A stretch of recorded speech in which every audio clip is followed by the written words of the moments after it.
Thank you very much for that generous introduction.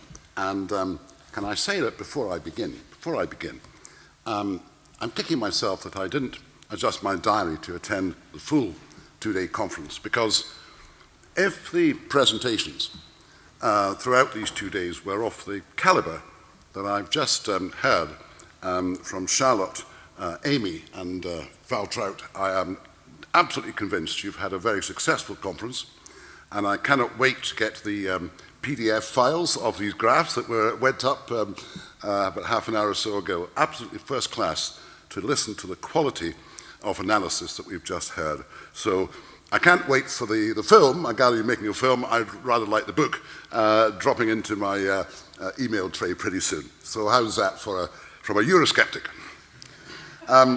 Indeed, I am a Eurosceptic, not just a sceptic of the European single currency, but a sceptic of Britain's membership of the European Union since 1975. So you can imagine my absolute delight when I read in the newspapers on Monday that the BBC switchboard had been jammed with calls calling for Britain's immediate exit. And I thought, at long last, the message has got through, until, of course, I discovered it was about the exit from the Eurovision Song Contest. That had been some misgivings about the dodgy voting amongst some of the members. Big surprise there. Nothing to do with the default of the UK performer. I will endeavour not to repeat the error of judgment that I made just a month ago when I was asked to speak at a very senior conference of business people in Cannes. It's an international conference of tax accountants, corporate lawyers, business service advisors, came right across the Eurozone, and I thought it prudent and that I should temper my Euroscepticism and attempt a moderate critique, seeking to present solutions within the existing institutional framework of the single currency. I was heard in respectful, if ominous silence, when the chairman then invited me to join what he called a breakout session. A breakout session is much worse than a question and answer session. A breakout session is when the speaker's hands and feet are really put into the blazing fire. It turned out that the audience I was speaking to was far more Eurosceptic than I'd ever dared to imagine. Views range from calls for an immediate Greek exit through nationalisation of the Spanish banking system to a total breakup of the euro. The overall mood across a business and corporate constituency, which has been right at the heart of the whole process of euro integration. Indeed, you might say its very justification was to help the process of European integration to speed business and investment decisions. The mood instead was one of deep apprehension and fatalism over the ability of the government institutions of the EU and the Eurozone to respond with the urgency and gravity required. No one could see a route forward out of this crisis that did not involve severe economic disruption, budgetary and fiscal pain.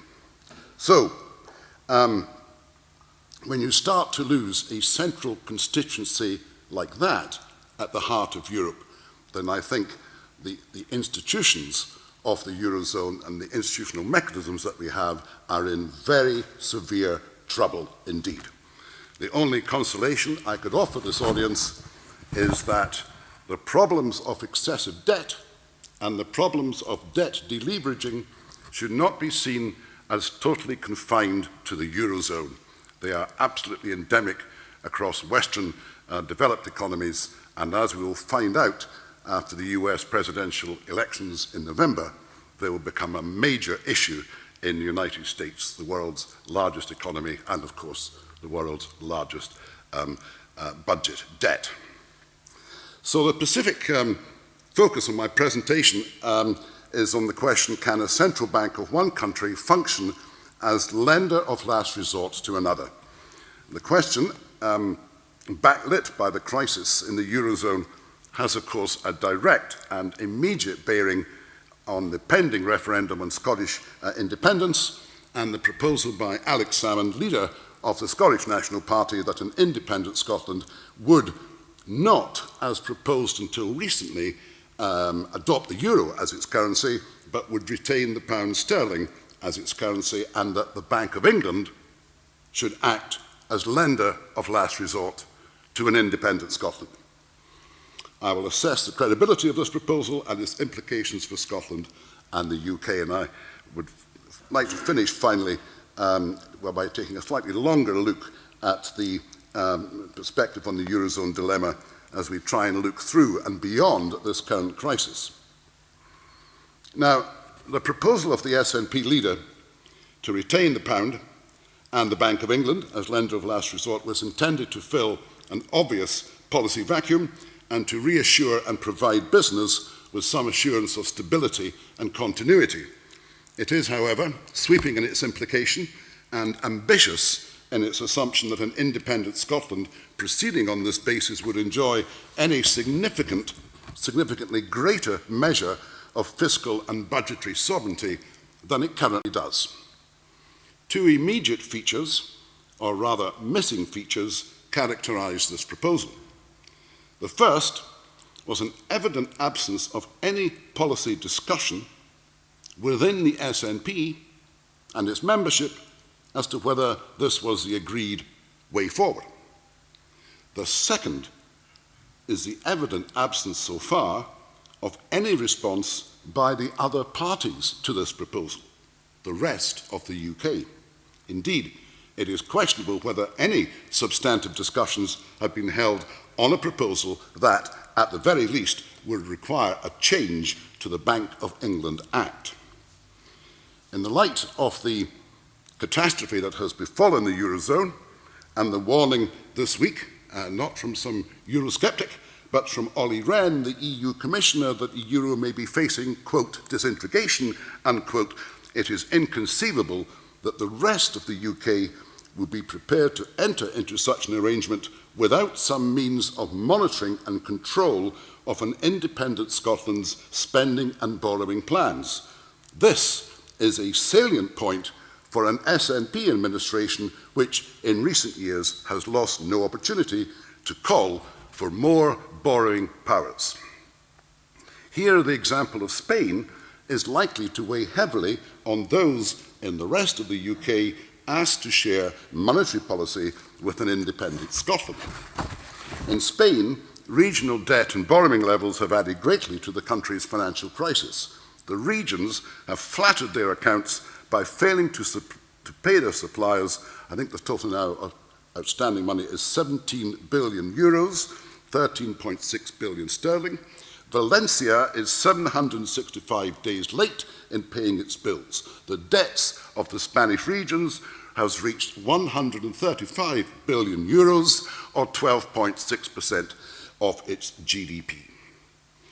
Setting aside the plight of Bankia, is it conceivable that a UK government would allow its central bank to become lender of last resort to an independent entity with its own tax, spending and borrowing powers without, at the very least, an apparatus of supervision?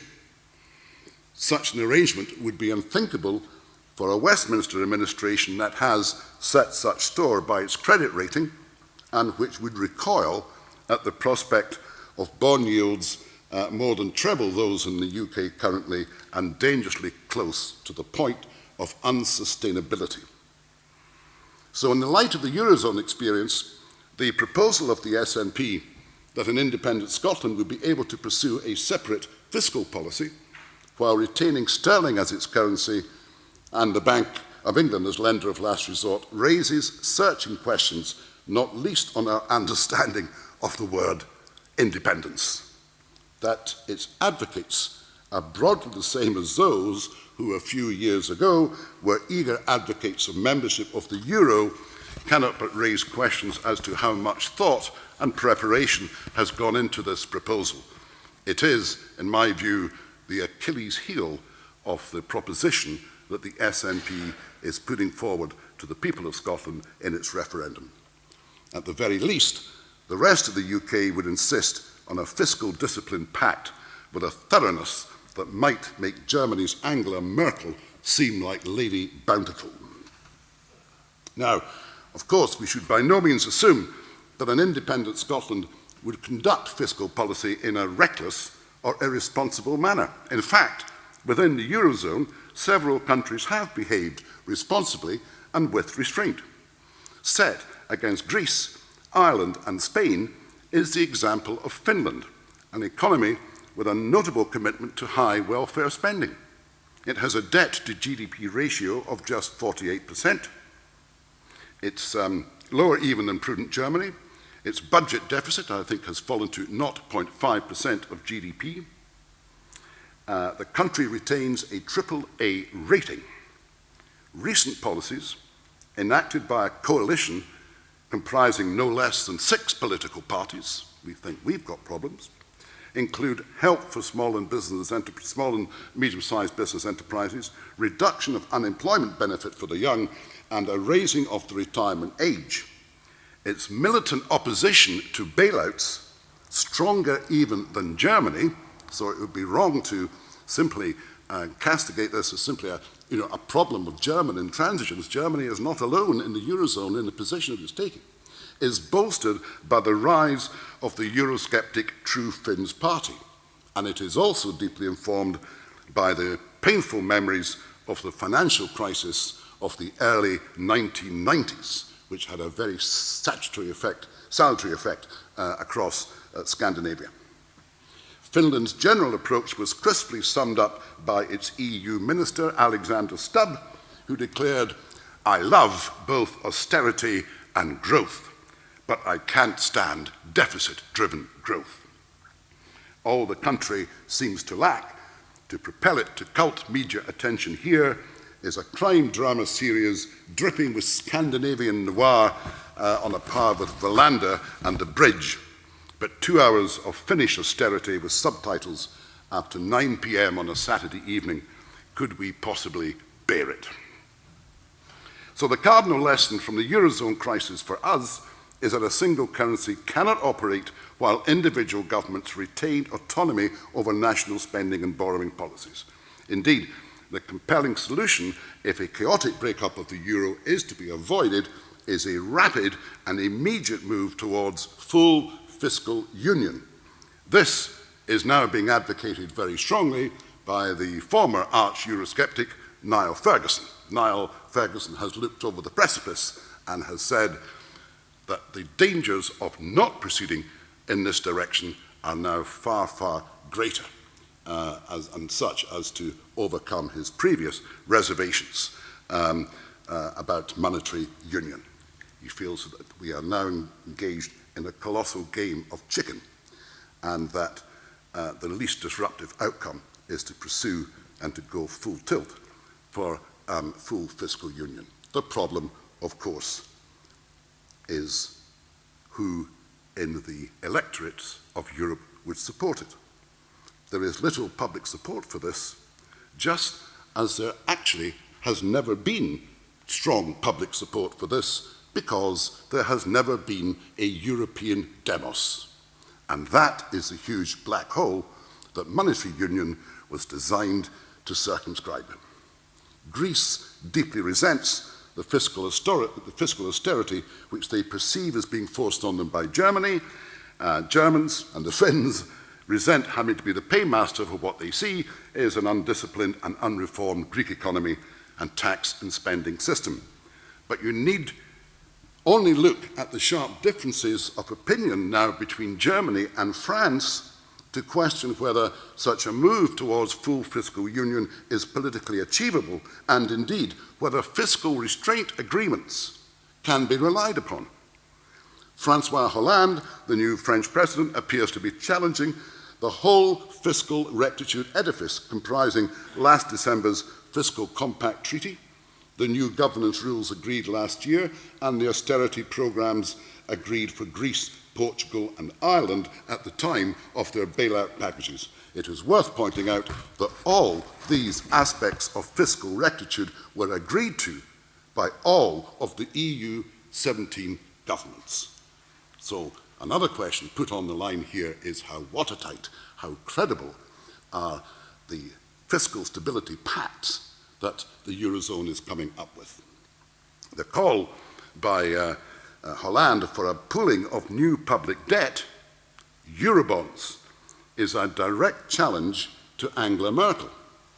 As the German Chancellor pointed out, such a pooling of debt is illegal under EU treaties, specifically Article 125 of the Treaty of the Functioning of the European Union, which prohibits member states from assuming the liabilities of other member states. Moreover, her room for manoeuvre on this point is further restricted by the German constitution as guarded by the German Constitutional Court. The court made clear last September that the Bundestag, as the legislature, quote, is prohibited from establishing permanent mechanisms which result in an assumption of liability for other states' voluntary decisions, especially if they have consequences whose impact is difficult to calculate.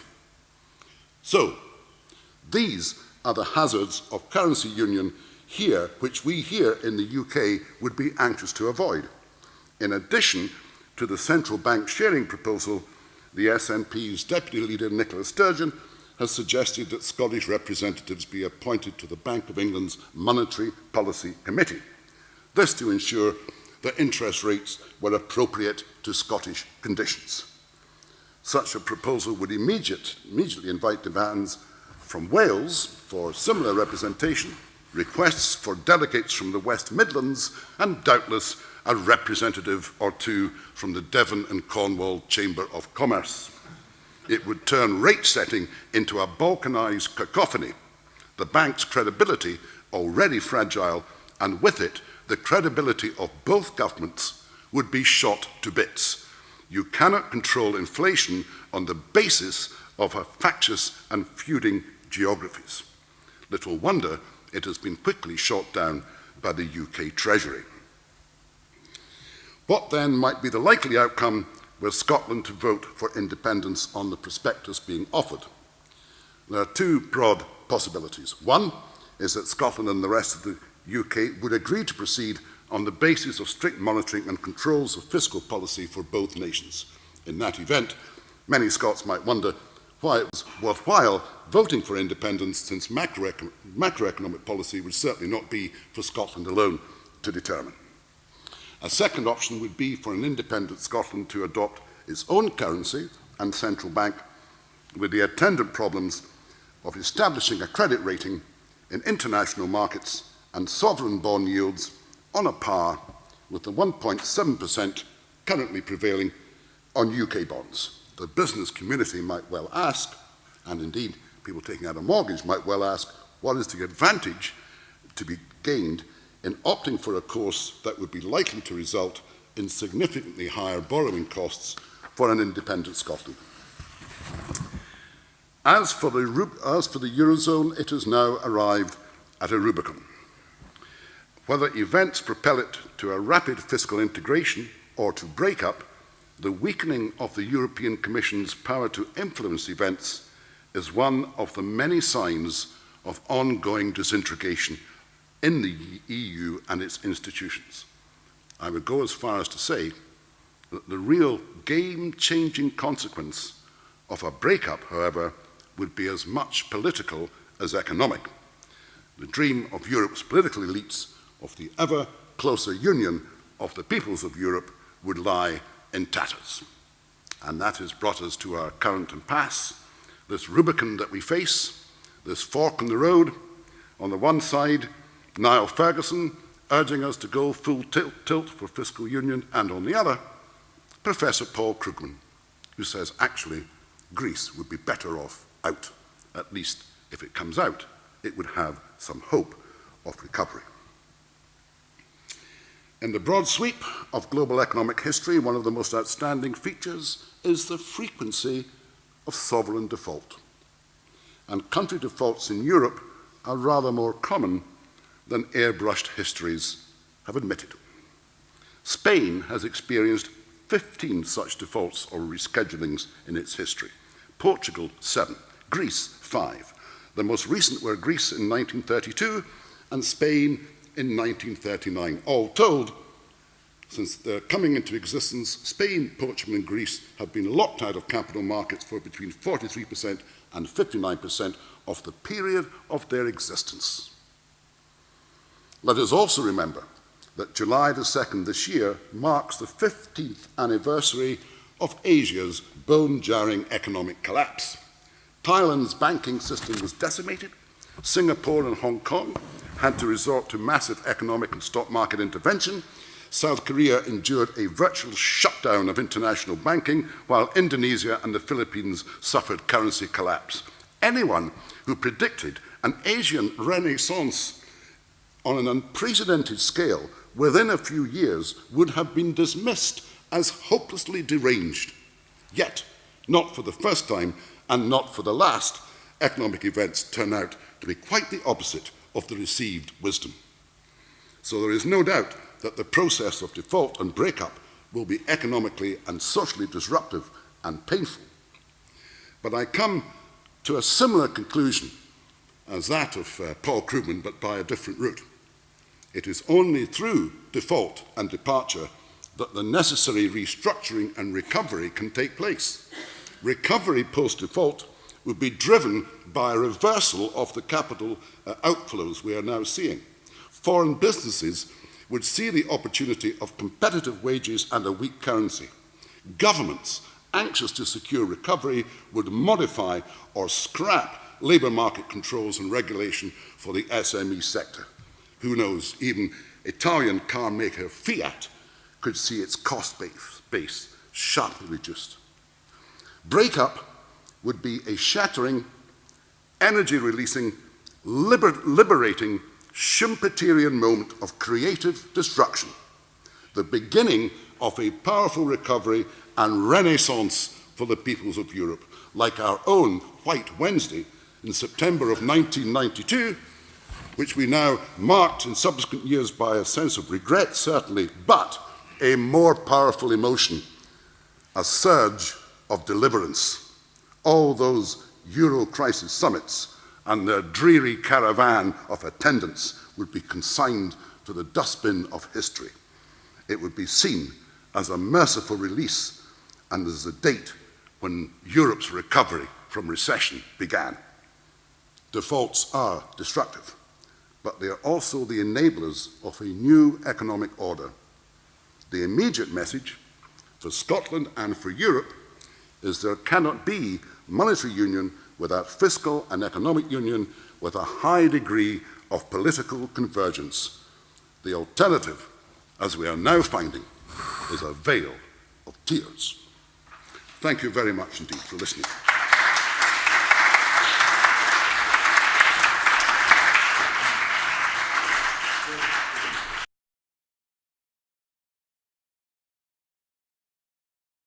So, at the risk of being, how would you say, misunderstanding what I've heard, I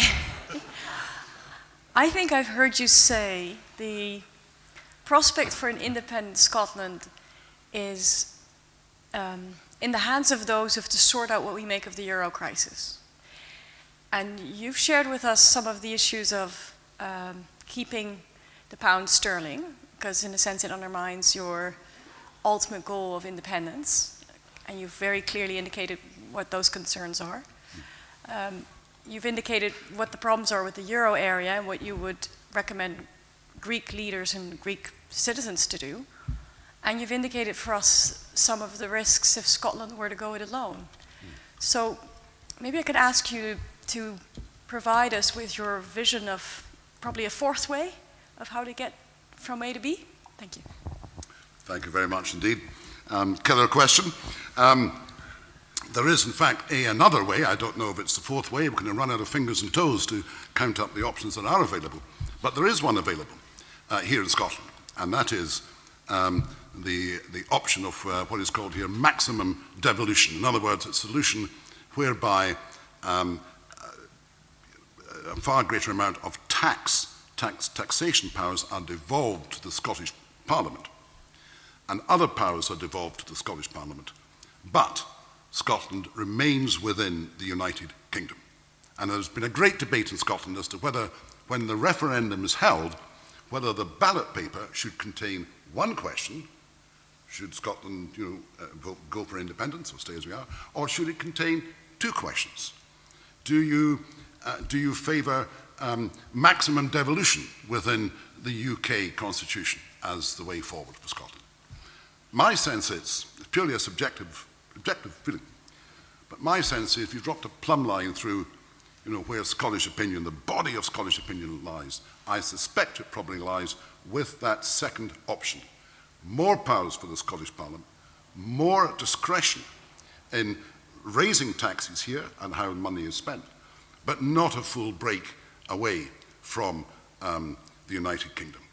And certainly, I think the reason why Alex Salmond has gone down this path of proposing that an independent Scotland stays within the United Kingdom, pound sterling, and stays within the central bank, is that he senses, and I think quite rightly, that the people of Scotland would not wish to have a separate currency, just would not buy a separate currency and a separate central bank, would not see the merit in that.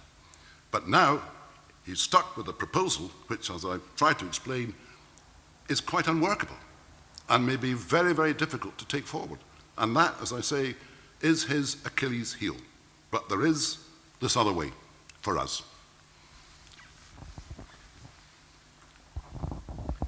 Thank you. Bill, that was very interesting. I just wanted to make one observation and then a quick question. My observation is you were talking about the Bank of England and how they currently set interest rates within the UK. Of course, they do have people, we have an agent here in Scotland who is employed by the bank precisely to report every month to the Monetary Policy Committee on economic conditions here in Scotland. So the idea that currently the Bank of England does not take account of the whole UK economy, I think is often kind of hinted in this debate, but as I know you would agree, that it's actually factually incorrect. And if we did move to a situation where Scotland was an independent country but using sterling on a sort of dollarized basis, then actually Scotland would be less involved in the setting of interest rates than it is now. So I think that's just an interesting additional aspect to what you were saying. But my question is, if you talk to people at the Bank of England about being lender of last resort, some of them might say, and I'm not quoting them or anything, but some of them might say, we're moving away from the idea of lender of last resort. The whole point of all the reforms that are now being driven through the UK financial regulatory system is to set up, living wills and all of that stuff, so that the very idea that there is a sovereign standing behind the banking system, they might argue is out of date. And I just wondered what you thought about that. Right, thank you very much indeed. Yes, you're absolutely right on the issue of the Bank of England having an agent in Scotland. I always think the word agent is rather suspicious. You may think it's somebody from the CIA, or the intelligence service.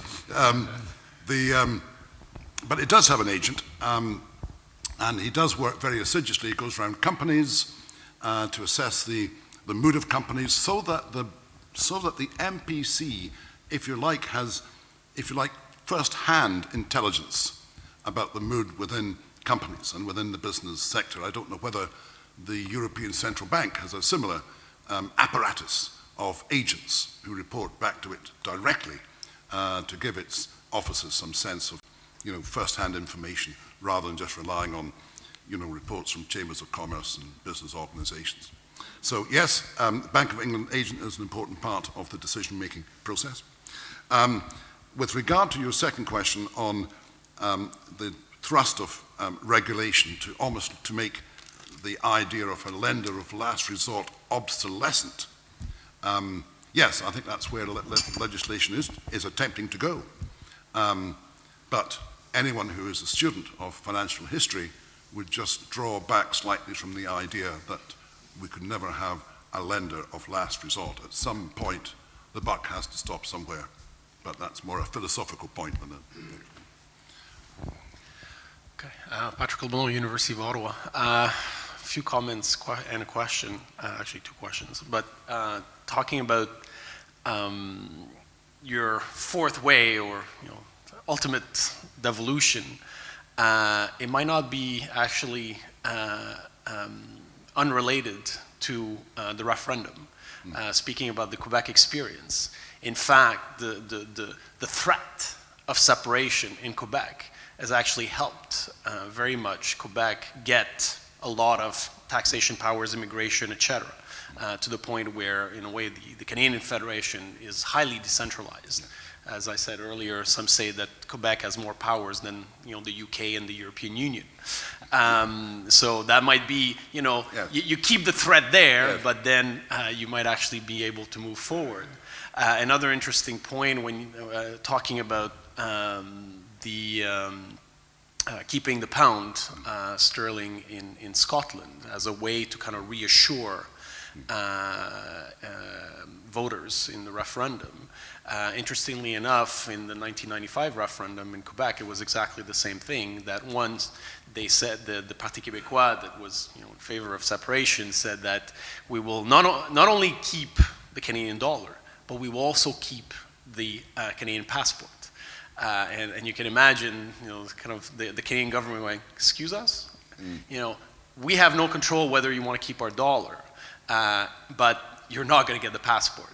But of course, the Parti Québécois was saying, well, dual citizenship counts in Canada, so we're just going to give everyone Quebec citizenship, but they'll keep the Canadian citizenship.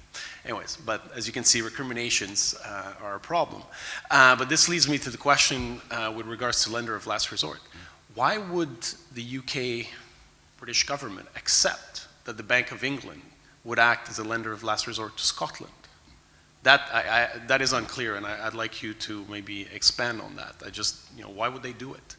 As opposed to just pure and simple poundization, if I can say. And then my last question is, I find you very optimistic that if Greece and maybe other Euromed countries were to leave the euro, that it would release all this positive energy. Couldn't it be the other way around when the economy would completely collapse, the banking system would completely collapse, that things would just get worse, and that no one would want to go and invest in Greece because there would be riots and et cetera. And there are examples in the past of failed defaults and such, and maybe the latest one that we know of is Argentina. The Argentinian economy is not doing very well, and so I'm not sure that they would actually be the solution that you propose. Anyways, right. I'll stop right here. Thank you very much indeed for very searching questions. I'll take the last one first, as it's immediately in my brain. Yes, there are huge differences in behaviour and response after an event of default or a severe disruption to economies. It all depends surely on the lessons learnt. We could have a debate here about whether Argentina learnt the appropriate lessons. We could look at what happened in Asia in 1997 and say, well, gosh, these lessons were learnt because Asia went through a traumatic experience and yet was able, within I think about 3 or 4 years, to bounce back and recover and to be a stunning economic success story. And we have to ask ourselves, what message, what are the lessons of these previous crises, financial crises in history? What can we learn from these? I'm always banging on about the importance of, reading financial market history. I think it should be an absolute imperative on every single course at every single university because it has been absolutely dominating our life. It determines our way of life. Whether we're going to be rich or poor or in employment or out of employment, this is one of the great ways of learning. Why should the rest of the UK accept the Bank of England? Why should the rest of England put up with the Bank of England being lender of last resort to an independent Scotland? I think if you write a letter to Mr. Alex Salmond, he may be able to furnish you with a far better reply than I can give you because it stumped me. But maybe the SNP would argue that, well, when it comes to independence, there's going to be quite a division of assets across the UK. The SNP has always held that in the event of an independence referendum, Scotland would then have a legitimate claim to, I think, about 90% of the revenues from oil that is in the North Sea sector. That would give its balance sheet a very commanding position, and surely then, in fact, the Bank of England might want to be a lender of last resort to Scotland, which on that calculation would be a very viable state. Well, that's the division of the assets. Then we come to the liabilities, right? And on the liabilities side, the argument has not even begun on how to divide up the liabilities of the two stricken banks, two of the biggest banks in Britain, of Lloyd's Banking Group, which took over HBOS, and of course the deeply stricken Royal Bank of Scotland.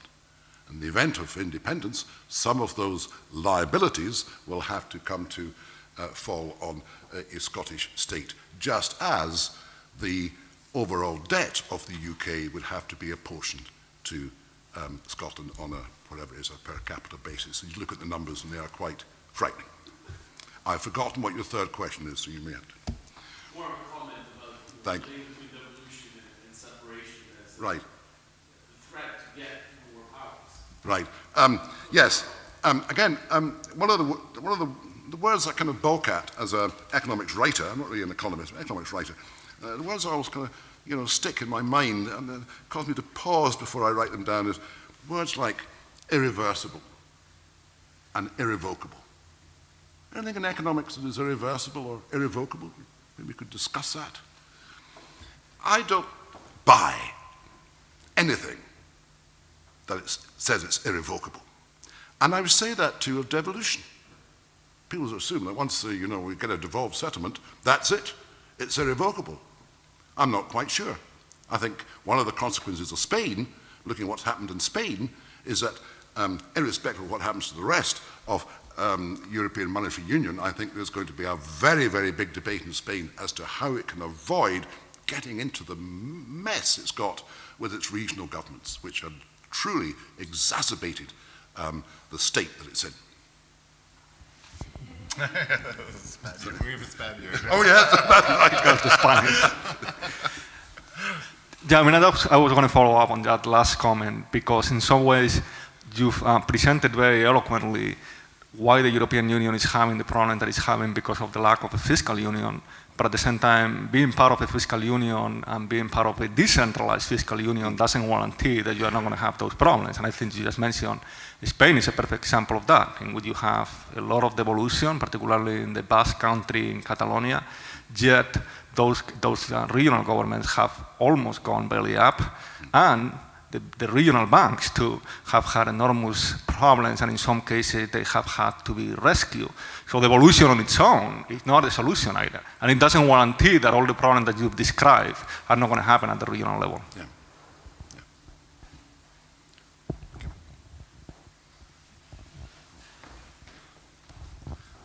Thank you. First, an observation on devolution max, as it's sometimes called, sort of the situation of Norway in the 19th century, or something close to it. One of the arguments often put forward for that concerns having differential tax regime, having a lower rate of corporation tax in Scotland. Just caution on that, because there are legal problems under European law with that. If for such a scheme can be done, but the political unit that does this has to bear all the consequences. If there's any sort of compensatory transfer, there's an issue, roughly. I mean, that's La Rioja situation. The other thing, I'd be very interested in your views on the situation of Ireland between 1922 and its joining the euro, because there you had the punt, which was really the pound, the British pound. And I'd just be interested in your comments on that. Gosh, I sense really that the key problem here was that with the introduction of monetary union, a single interest rate was applied across 17 different economies with different characteristics, different dynamics. And it is from this that many of the problems have stemmed.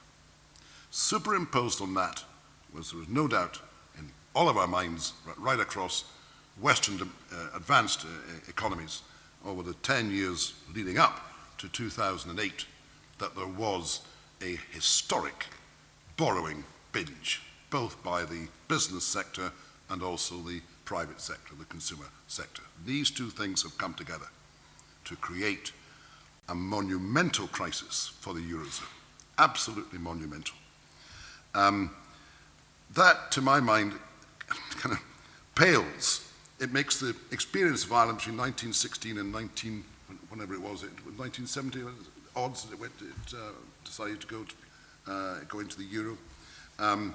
Yes, it's very interesting that it took Ireland a very long time, decades, before there was any such thing as an economic renaissance resulting from independence or a reversal of immigration flows. So it's just a cautionary tale, really, is it not, about expecting economic transformation to result from the fact of independence alone.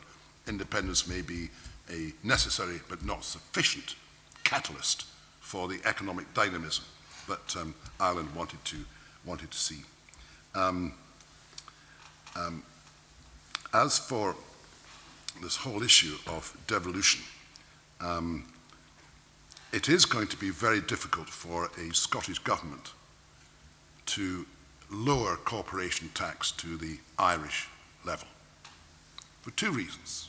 Number one, I'm not too sure whether Ireland is going to be able to hang on to its 12.5% corporation tax for that long. I think that's in the melting pot. Number two, I would think the European Union, the European Commission would take a very severe view of a Scotland that immediately leapfrogged to a 12.5% corporation tax rate for all sorts of arguments about it's never been very keen on tax competition, anyway, or at least tax competition downwards. It doesn't want to know about that. So there are problems there. I would not be sure how, in the event of independence, Scotland brought in this 12.5% rate, how it would avoid the growth of what are called brass plate canyons in Edinburgh rather than actual businesses, right? So we'll have our headquarters based in the new town, you know, a lovely brass plate in Charlotte Square, and our operations will reap the benefit of the lower corporation tax.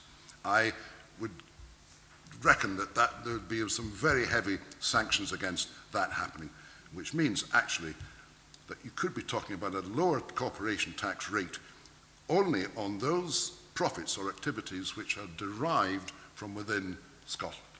And then you're talking about a much smaller increase in, if you like, business investment than you would than the SNP is hoping for.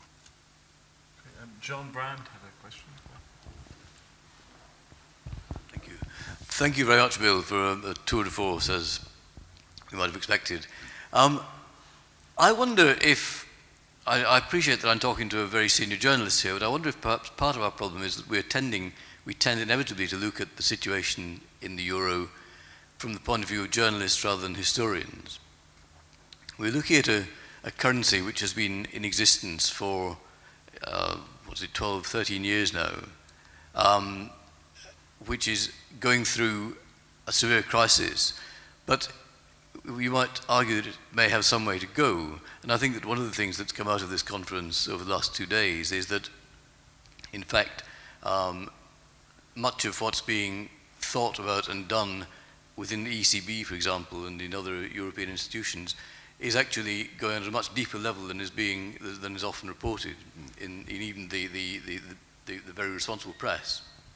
So I wonder if we shouldn't be looking a little further ahead than perhaps we, and certainly the markets, tend to do in all of this. I don't think that perhaps we're quite as doomed as you might think we are or like to think we are. The other point is on Scotland and the pound. I'm not an SNP apologist or member, but my understanding, in fact, is that the SNP has said that they will keep the pound until they are ready to join the euro, and that would be the subject of a referendum. So this is not a once and for all decision. It's an interim stage. And in reality, in practice, in fact, I don't think it would be possible for an independent Scotland to join the euro straight away anyway. There are all sorts of regulations about joining the euro, which would make that not possible. Yes. Thanks for yes, thank you for that.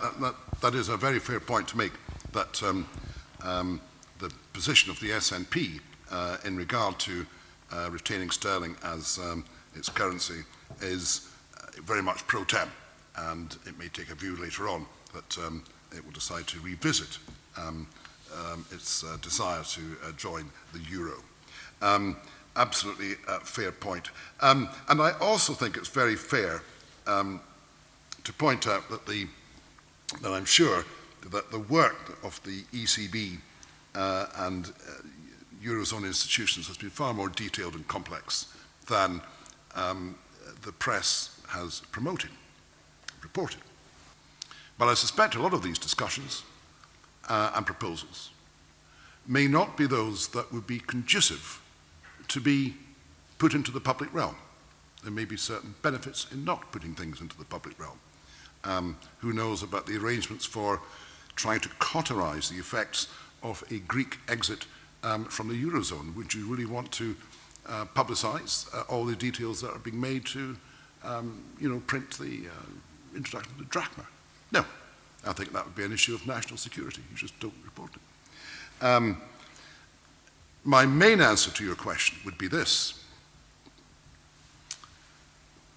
What the institutions of the ECB and the institutions of the Eurozone have to do is, in addition to convincing or explaining themselves to the media, the imperative is to put a convincing proposition to the markets. And so far, they have failed to do so. Now, we talked earlier on about discussion about the LTRO being the equivalent in the Eurozone of Hank Paulson's, big bazooka. And that's a fair analogy, I think. But it brings us back to this question. It's not just the size of the bazooka. It's not just the amount of money that gives a rescue proposal credibility. The other question is, who's firing the bazooka? And do we have confidence in the firer? There's a gentleman here. Yes, thank you. Two very short questions. It would seem that Alex Simon's process of elimination was that, as the gentleman said before, they're not, they can't immediately join the euro. There's something very important to add, which is that they're forced to join the euro if they join the Eurozone. If they join the European Union, they must join the euro, right. which means that if you cannot also live up to the standards of which the European Union sets, you can't join immediately. So there must be this interim period. So yes. I suppose the process of elimination was, you can either create your own currency, which would mean that those rules which they've set up, you wouldn't really be able to achieve, right. or you could join someone else's, right. which would have to be Britain as a whole. And I suppose he simply did it, if you're answering that question right. of yours. That I think that's simply the way he did it. I mean, John Sweeney essentially told me the same thing, I think. He didn't really say it like that, but it seemed that he was pretty pessimistic about the entire process, and putting through the scenarios, that was generally the idea he had. Right. So I was just wondering what you thought about that. In addition, as a fellow onlooker on financial history, the only time I can remember in which something like this has happened is when the American dollar was flowing throughout the world in the aftermath of the Second World War, which I'm sure you at the time remembered. And it required American cooperation to let these countries use it as they wished. And in return, the countries expected that America would try and help them through the process. It would seem that, I don't know what you thought about the Bank of England's cooperation, which wouldn't seem that they would, I don't know about that if they had it. Thank you very much indeed. Yes, can I say to you that a glittering career awaits you as a constitutional lawyer. I say this because there is, at the moment, a very sharp division of legal opinion as to what would happen in the event of Scotland voting for independence. Would its membership of the European Union simply roll over and we'll maintain the existing arrangements that we have, or would we have to reapply as a new state?